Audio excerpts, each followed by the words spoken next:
الحمد لله رب العالمين، والعاقبة للمتقين ولا عدوان إلا على الظالمين. أشهد أن لا إله إلا الله ولي الصالحين، وأشهد أن محمدا عبده ورسوله صلى الله عليه وعلى آله وسلم تسليما كثيرا، وبعد. عباد الله، لعل الجميع الكبير والصغير الذكر والأنثى العالم والعابد والعاقل والمجنون، الصبي والكبير،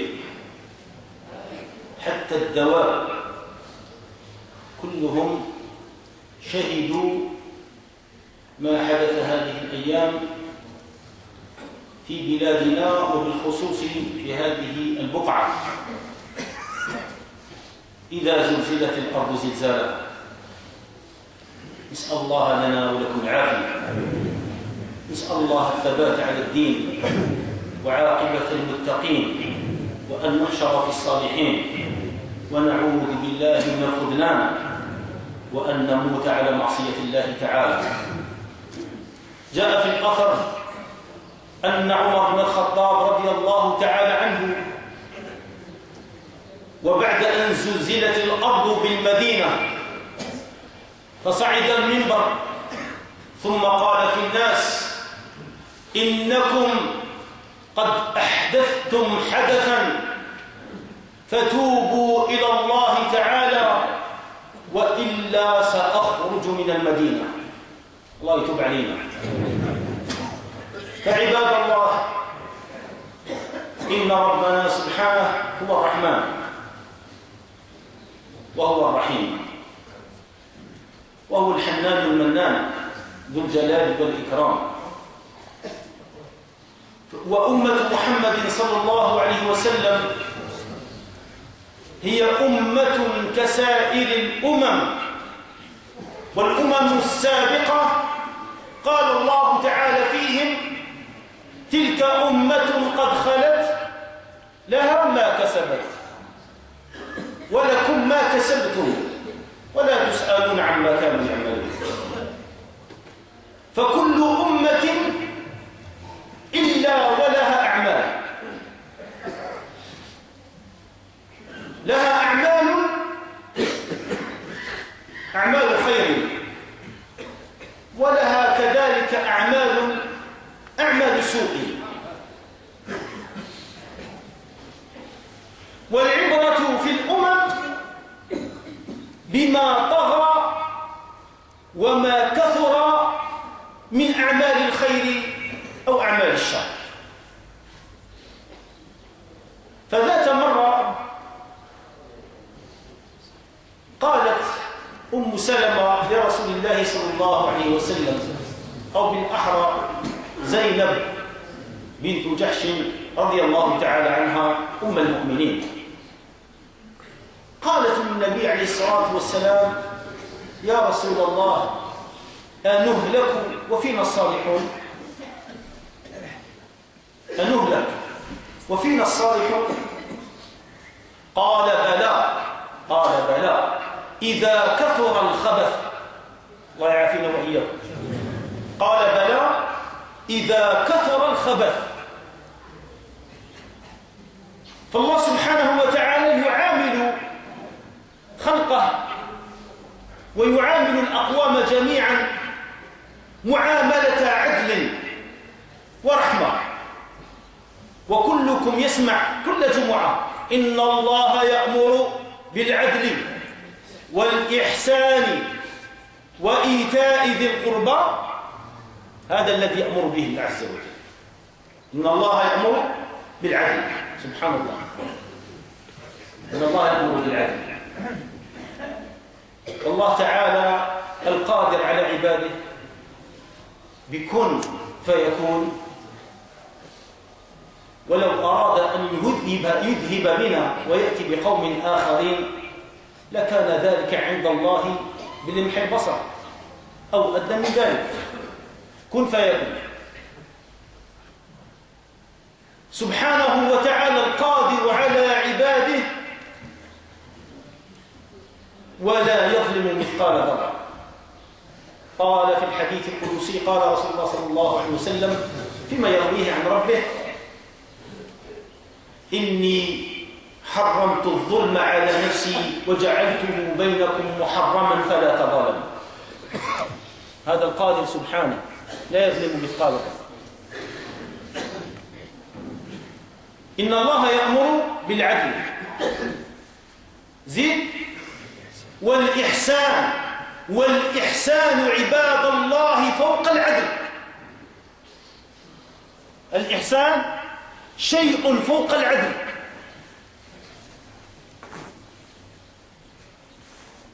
وإيتاء ماذا؟ وإيتاء ذي القربى. ماذا يقابله؟ قطيعة الرحم. يقابله ماذا؟ قطيعة الرحم وإيتاء ماذا؟ ذي القربى. وينهى عن الفحشاء والمنكر والبغي. ما معنى البغي؟ أن يعتدي بعضنا على بعض. هذا هو البغي، أن يعتدي ماذا؟ بعضنا على بعض. فالله سبحانه وتعالى أمر ونهى وأرسل الرسل رحمة للناس في العاجل والآجل. رحمة بالناس في هذه الدنيا، رحمة ومصلحة وإصلاح وخير وفضل ونعمة ويسار، كلها تدخل في كلمة الرحمة. وهو الرحمن سبحانه، واختار من أسمائه فقال الرحمن على العرش استوى.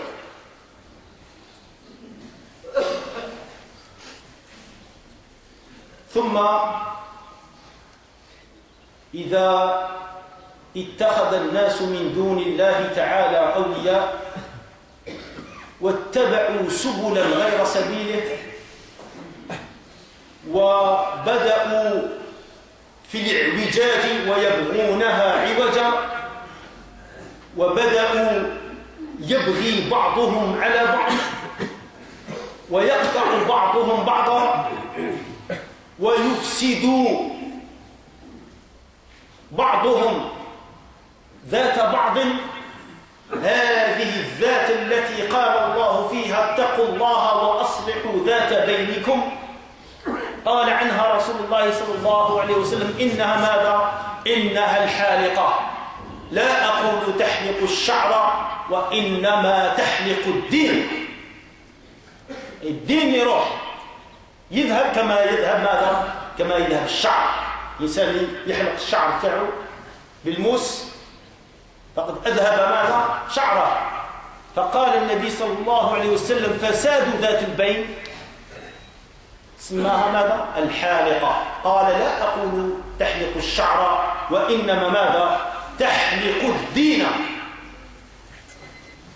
تحلق الدين.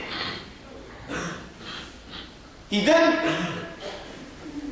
فإذا اتخذ الناس سبيلا غير سبيل الله تعالى وأمرا غير أمر الله عز وجل فيبغي بعضنا على بعض ويظلم بعضنا بعضا ويأكل الرشوة بعضنا من بعض ويغش بعضنا بعضا ويكذب بعضنا على بعض وينتقم بعضنا من بعض ويفأر بعضنا من بعض ويعادي بعضنا من بعض ويبغض بعضنا بعضا.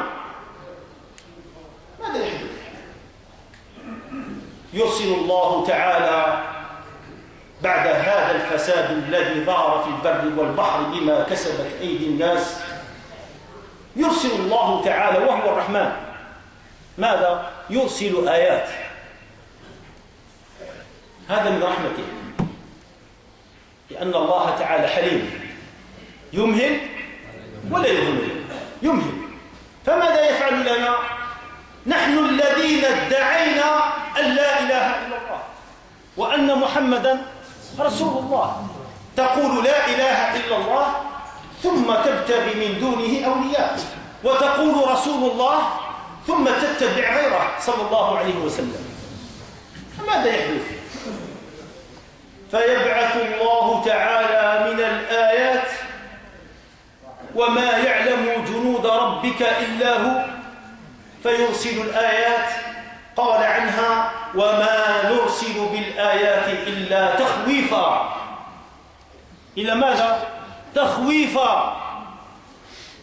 رب سبحانه وتعالى زلزل الأرض تحت أقدامنا يخوفنا سبحانه وتعالى بنفسه، حتى أن هذا الخوف جعل من النبي صلى الله عليه وسلم في دعائه يقول وأعوذ بك منك، أعوذ بك منك، يتعوذ من الله أو يتعوذ بالله من الله، أي من بطشه وعذابه، وأن يأتينا العذاب بغتة ونحن لا نشعر. اقترب للناس حسابهم وهم في غفلة معرضون، ما ياتيهم من ذكر محدث إلا استمعوه وهم يلعبون لاهية قلوبهم. اقترب للناس حسابهم، هذه آية متى نزلت؟ فات 14 قرن، بمعنى احنا اليوم قوم تاع اليوم، هل اقتربنا؟ 14 قرن أنزل الله تعالى هذه الآية اقترب للناس حسابهم وهم في غفلة معرضون. بعد 14 قرن نقرأ هذه الآية في كتاب ربنا سبحانه اقترب للناس حسابهم، بمعنى نحن أقرب إلى حساب الله تعالى من الذين سبقونا. إذن عباد الله، فهذا الزلزال قد فسره البعض بالجهل، قال ربي حبنا، ولهذا يفسر أن حديث النبي صلى الله عليه وسلم إن الله إذا أحب قوما ابتلاهم. نعم، حق وصدق، حتى قال العلماء إن الله تعالى إذا أراد بأمة خيرا جعل يقظتها على أيدي أعدائها، جعل يقظتها على أيدي أعدائها. ولهذا فلما غفل أجدادنا رحمة الله عليهم ونسوا حظا مما ذكروا به، فأصابنا استعمار صليبي صهيوني يهودي عاث في أرضنا فسادا فأهلك الحرث والنسل. فبعد الاستعمار تيقظت الأمة وضحت في سبيل الله لترفع هذه الغمة عن نفسها وهذا النسيان وهذه الغفلة عن نفسها، فنصرها الله تعالى بعد جهاد مرير عسير. وقد دفعت الأمة أو جزء هذه الأمة وهذا الشعب دفع أكثر من مليون أو نصف مليون من الشهداء لكي يعود القوم إلى ربهم. ولنا مثال عباد الله ذكره الله تعالى في القرآن، بل أمثلة ولله المثل الأعلى. الأقوام الذين سبقوا كلهم حذرهم الله تعالى، فلما نسوا ما ذكروا به وأعرضوا عما وعظوا به أهلكهم الله تعالى. فمنهم من خسفنا به الأرض، ومنهم من أغرقنا، ومنهم من أرسلنا عليهم حاصبا، ومنهم من جعل عاليها سافلها، ومنهم من أمطر عليهم حجارة، ومنهم من جعل منهم القردة والخنازير. ماذا كانوا يفعلون؟ أصحاب السبت ماذا كانوا يفعلون؟ كانوا يفسدون في الأرض، فحرم الله تعالى عليهم صيد السبت. هم قوم مثلنا، أقوام الذين سبقوا قوم مثلنا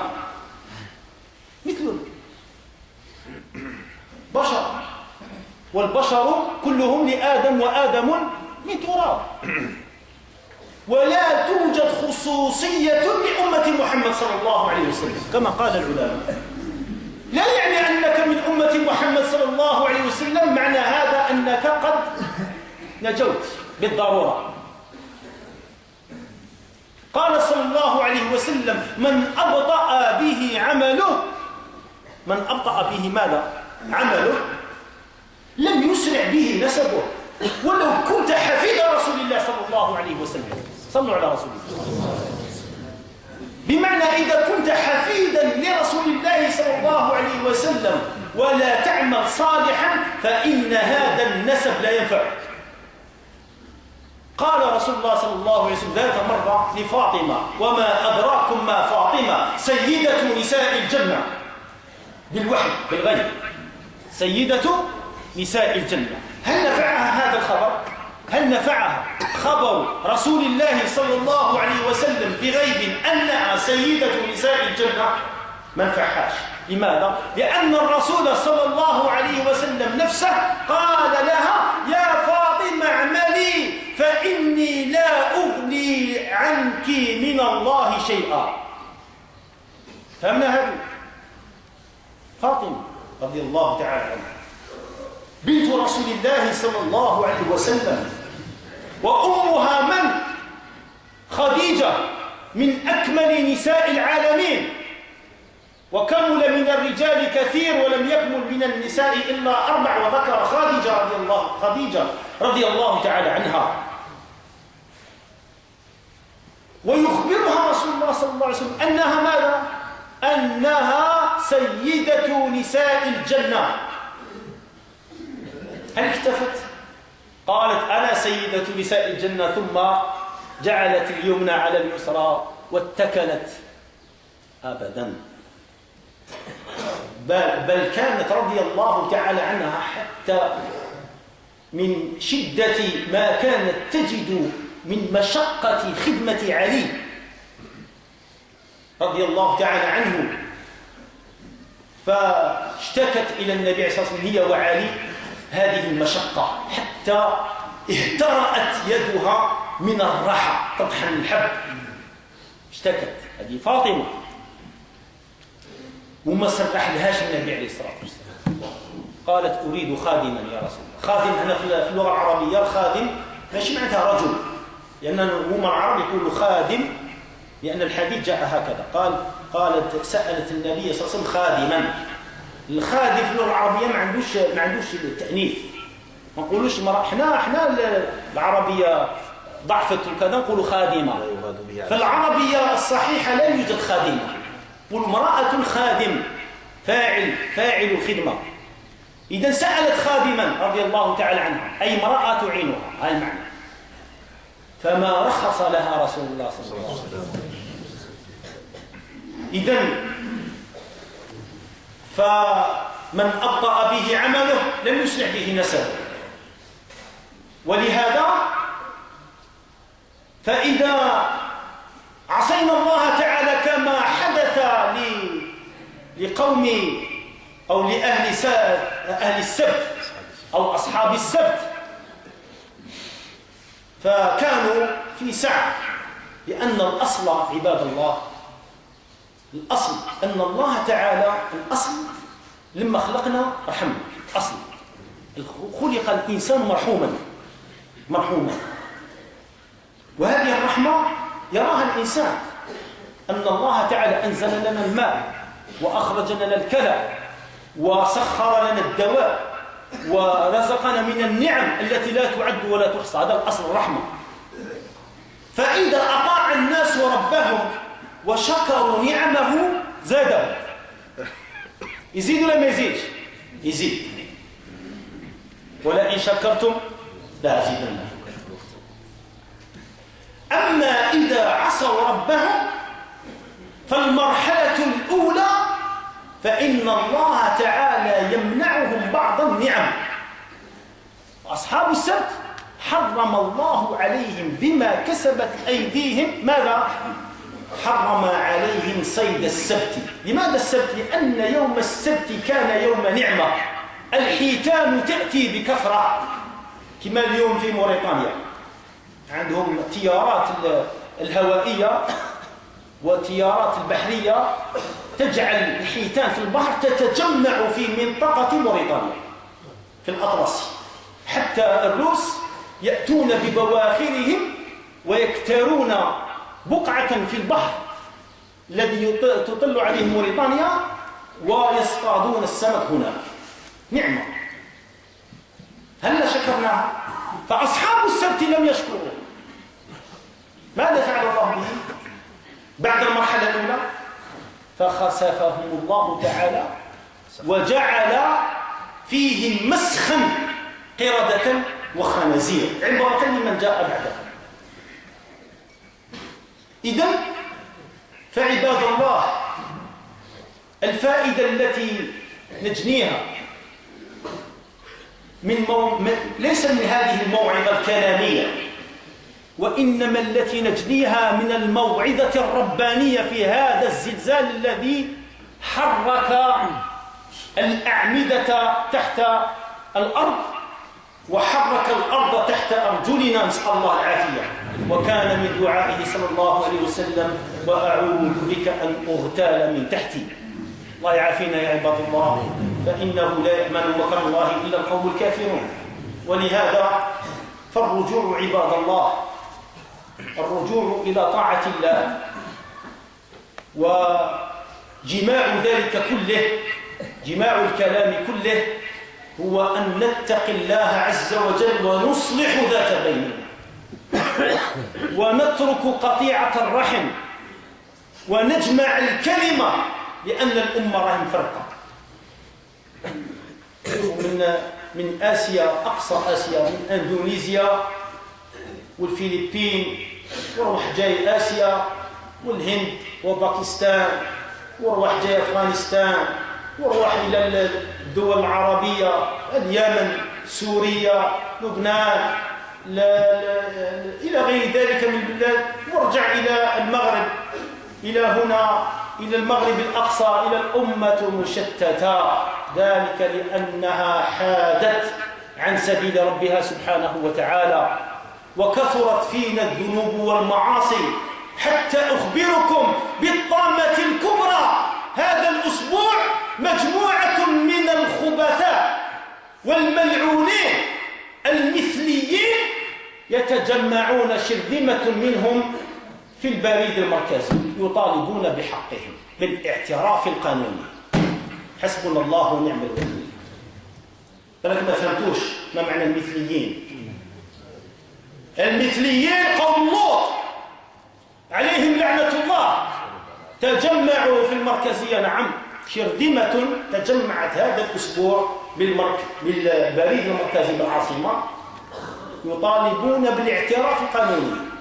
إن لله وإنا إليه راجعون. فبربكم كيف لا تزلزل الأرض من تحت أقدامنا.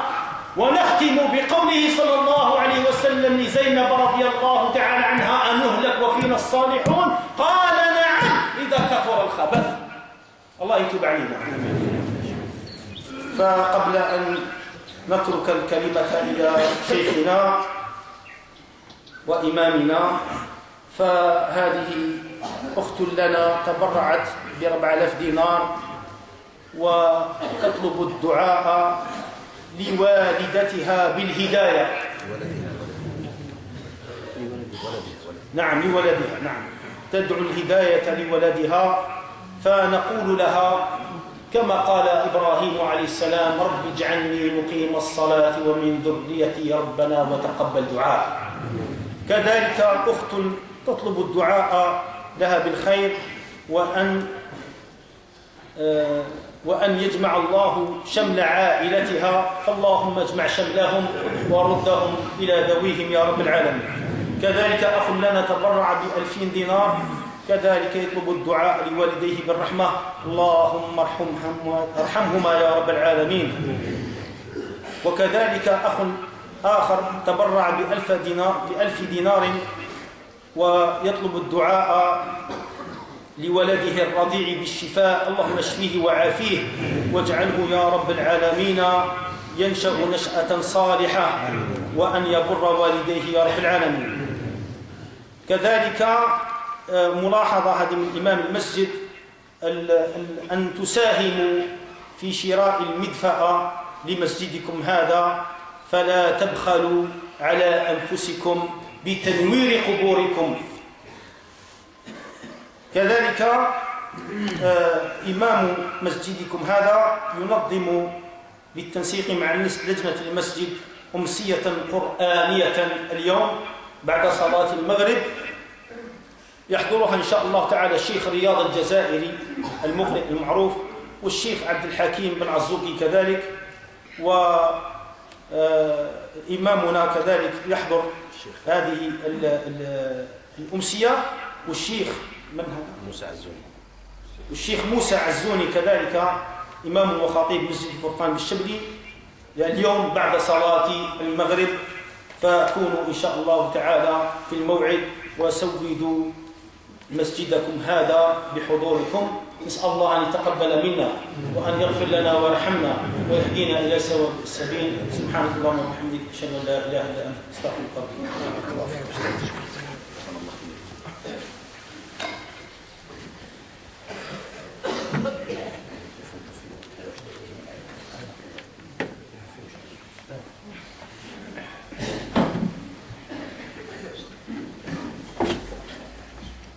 السلام عليكم ورحمة الله وبركاته.